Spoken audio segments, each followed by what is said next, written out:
Okay, welcome to stoichiometry. We are officially in chapter 9.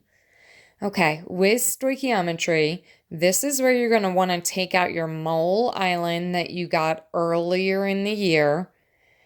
And the only thing we have filled in so far is that moles of one substance can turn into grams of the same thing using the molar mass. Okay, and you should have written in there that 1 mole equals the number of grams from the periodic table.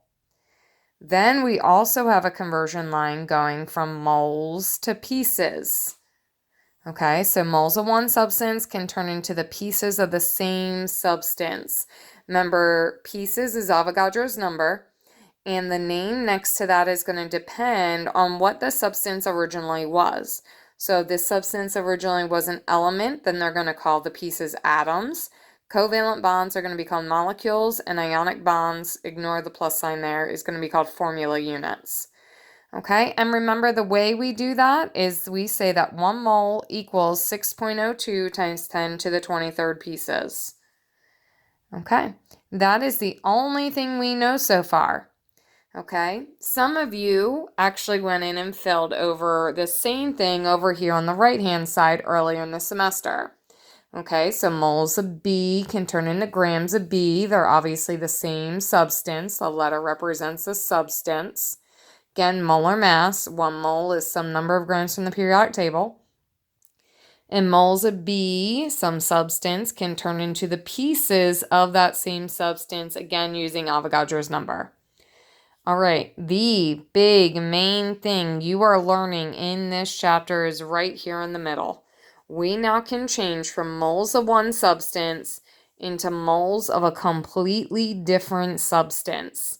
This is literally the basis of what all of chapter 9, 2 whole weeks, is all about. Okay, so for example, if I gave you moles of hydrogen, using a balanced equation, we could turn it into moles of oxygen or moles of water. Okay, we do that by using a conversion factor called the molar ratio. Okay, and we get the molar ratio by looking at the coefficients. This is the abbreviated for coefficient. So we get that by using the coefficients from the balanced chemical equation. Okay, so that is the whole idea behind what we're doing here. Okay, so that's why it was really important that you felt really comfortable with balancing and putting together complete equations. Okay. On your Schoology, you have a worksheet that looks like this. Chapter 9 worksheet has a whole bunch of sample and practice problems on it. So sample problem number 1 says, ammonia is made industrially by reacting nitrogen and hydrogen under pressure at high temperature and in the presence of a catalyst. The equation is N2 plus H2 equals or yields NH3. Okay, and then they go ahead and give you the math problem. If 4.0 moles of H2 react, how many moles of NH3 will be produced? First thing, you need a complete balanced chemical equation. Even if we give you the equation, please, please, please make sure it's balanced. This is not balanced.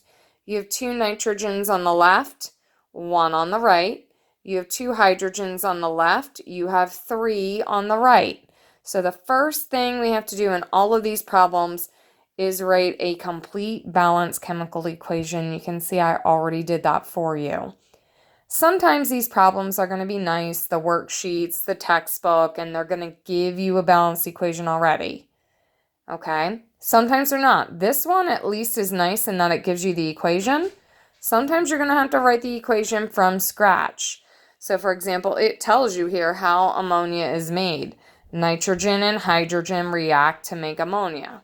So it gives you everything you need to technically write that equation from scratch. Okay, so that is the first part, actually being able to look at that and come up with a complete balanced chemical equation. They may have given it to you, they may not have given it to you. Okay, the next thing, we have to look at what are we given and what are we trying to find. Okay, so it says that we have 4 moles of hydrogen react, then how many moles of NH3 will be produced?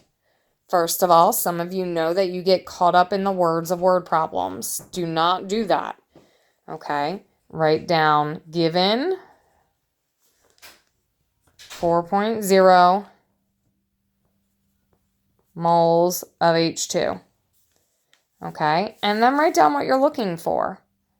Okay, so I always put a question mark. I am looking for the number of moles of NH3. Okay, well, we're doing the same thing we did all the way back in chapter 3. All of that math, grams to moles, moles to pieces, is all coming back at you. Okay, so we have moles of one substance and we want to go to moles of a different substance. And if we look at our mole island, we can do that now. Moles of A can turn into moles of B using something called a molar ratio, which means we're going to our balanced equation and using the coefficients. Okay, so let's take a look at what we have here. We're starting with what we were given. We were given 4.0 moles of hydrogen. You should be able to tell me moles of hydrogen is going to go on the bottom of the next line. And moles of hydrogen can turn into moles of NH3. So I'm going to put that right on the top line. Moles of hydrogen on the bottom cancels out. Moles of NH3 on top. All right, now look at this. I have a 3 down here and a 2 up here. Where did I get that from? I got that from the balanced equation. So I come up to my balanced equation, and wherever I have my hydrogen, not in the NH3 hydrogen, just regular hydrogen by itself, the coefficient's a 3, which is why I'm going to put a 3 down here. Okay, then I'm going to find my ammonia, NH3 in my balanced equation. That's all the way over here. Notice the coefficient's a 2, so I'm going to put a 2 on top. And I'm done. Just like when we had one-step problems, grams can turn into moles, or moles can turn into pieces. Moles of one substance can turn into moles of a different substance using the coefficients from the balanced equation. Notice my math has nothing to do with nitrogen because the problem didn't involve nitrogen. It didn't ask anything about nitrogen. So just like before, you're going to take what you're given, 4.0, times any number on top, and divide it by any number on the bottom. So 4.0 times 2 divided by 3.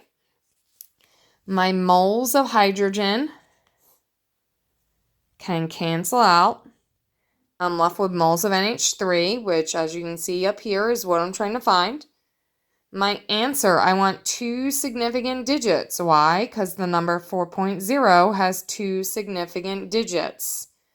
So I have 2.7 mole NH3. Okay, all right. I hope that helps.